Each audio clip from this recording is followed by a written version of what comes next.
नमस्कार, मैं naturopath doctor Ranju, holistic health solution में आपका स्वागत है। आज मैं विशेष आपको ये बताना चाहती हूँ कि कुछ पेशेंट ऐसे होते हैं जो डिप्रेशन में हैं और अवसाद जैसे मानसिक दशा से गुजर रहे हैं, तो उनको क्या करना चाहिए। सबसे पहले तो बहुत बड़ी ध्यान देने की चीज़ है कि जिनको भी डिप्रेशन या मानसिक दशा अच्छी नहीं है, उन्हें मोबाइल और टीवी, लैपटॉप, कंप्यूटर इत्यादि की रेडिएशन से दूर रहना बहुत जरूरी है। अगर आपको बहुत उपयोग है, आप उसके बिना काम नहीं हो पा रहा है, तो आप एक यूनिट लिमिट समय बनाएं ताकि उतने समय में आप अपना पूरा काम कर लें। और अगर ऐसा नहीं हो पाता है तो आप बीच बीच में हर आधे एक घंटे में कंप्यूटर रेडिएशन से दूर हों।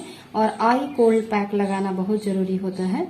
और कुछ ऐसी पेशेंट हैं हमारे जो इन दशा से गुजर रहे हैं, तो उनको क्या करना चाहिए, अपना खान पान और नींद पे पूरा ध्यान रखना चाहिए कि 7:23 शाम का भोजन उनका हो जाना चाहिए और सुबह 12 बजे के अंदर तक उन्हें भोजन करना चाहिए। और 7:30 के बाद उनको भोजन नहीं करना चाहिए। इससे जो आपका एब्डोमिनल मूवमेंट होता है, पेरिस्टाल्टिक मूवमेंट, एनेस्थेटिक मूवमेंट, इसमें दबाव पड़ता है और डिप्रेशन को बढ़ाने में ज्यादा से ज्यादा वो मदद करता है। तो ये चीजें आपको अपने दैनिक दिनचर्या में बहुत ही जरूरी है कि इसका पालन करें।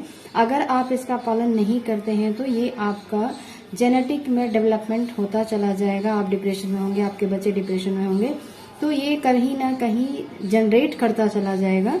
और इस तरीके के अवसाद या डिप्रेशन जो भी आ रहे हैं, आप पूरा का पूरा ध्यान रखें। कच्चा रॉ डाइट जरूर लें, ज्यादा से ज्यादा अल्कली डाइट लें ताकि आपके बॉडी को फ्रेश करता रहेगा। और पानी की मात्रा आप कंटिन्यू, जूस की मात्रा, ये सब लेते रहें।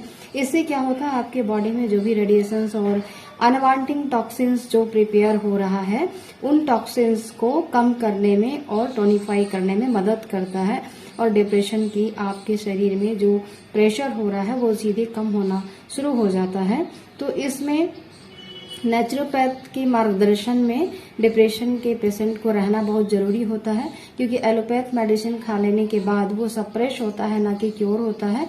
लेकिन फिलहाल आपके पास कोई ऑप्शन नहीं हो पाता है, तो आप उस गाइडलाइंस में चलना आपकी एक मजबूरी है या एक व्यवस्था है, तो उस व्यवस्था में हम चलते हैं। लेकिन जब आपको नेचुरोपैथ का गाइडलाइंस मिलता है तो आप पूरा का पूरा उसको अपने दैनिक दिनचर्या में फॉलो करें ताकि आप उसका पूरा लाभ उठा सकें और इस रोग को जनरेशन में जनरेट ना करें।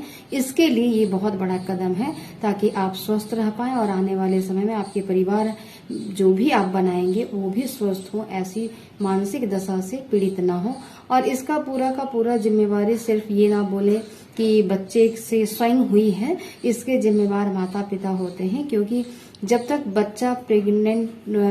प्रेगनेंसी रहती है, बच्चा पेट में होता है, उसके बाद जब बच्चा डिलीवर हो जाता है, डिलीवर होने के बाद जब तक स्तनपान करता रहता है, तब तक अगर माताएं शोक संताप में रहती हैं, तो ऐसी चीजें ज्यादातर उनके बच्चों में आफ्टर 10 to 15, 18, 19, 20 ईयर के बाद दिखाई पड़ता है, जो आपको समझ में नहीं आता कि ये कैसे हो गया और इसको हमको कैसे ठीक करना है। और अचानक जब आप काउंसलिंग के लिए जाते हैं तो बहुत सारे क्वेश्चनायर होते हैं, जो कई क्वेश्चनायर ऐसे होते हैं रोगी को आक्रांत भी कर देते हैं कि मैंने कभी ऐसा किया नहीं है और इस तरह के सवाल क्यों। पर ये एक पैरामीटर्स होता है, उस पैरामीटर्स में आने के बाद वो सवाल पूछी जाती है और उस सवाल से आपको कभी डरना भी नहीं चाहिए, क्योंकि ये आपके एक लेवल का मूल्यांकन हो रहा है कि आप अपने बॉडी से, माइंड से और सोल से और फिजिबिलिटी से, गेटिंग से आप कहाँ डिफॉल्ट हो रहे हैं, उसको इस एनालिसिस के द्वारा पकड़ा जाता है, जो साइकोलॉजिस्ट करते हैं, साइकेटरिस्ट करते हैं। ये सेल्फ एनालिसिस डाटा लिया जाता है। तो इस तरीके से आप अपने आप को संभालने का प्रयास करें और अधिक से अधिक प्राणायाम करें। और जो हम नेचुरोपैथ में बताते, सिर्फ बात लेना, हिप बात लेना, अल्टरनेटिव बात, ये सब बहुत उपयोगी होता है डिप्रेशन के रोगी के लिए। क्योंकि डायरेक्ट आपके आयुर्वेद में कहा गया है कि अगर मस्तिष्क में वायु डायरेक्ट पहुंच गई, अब कैसी वायु, वात वायु है, कफ वायु है या पित्त वायु है, किस तरीके का आपका वायु ऊपर की ओर जा रहा है, उसको कंट्रोल करने के लिए नेचुरोपैथ का ये टिप्स बहुत ही लाभकारी होता है। और तब हम लोग फिर दवा देते हैं, जो आपके लिए काफी फायदा होता है। आज के लिए यहीं तक, धन्यवाद। जो भी अवसाद के रोगी है, डिप्रेशन के रोगी है, जरूर इस मैसेज को अधिक से अधिक लोगों तक पहुंचाएं ताकि उनको पूरा कंट्रोल हो पाए, अपने आप को बचा पाए।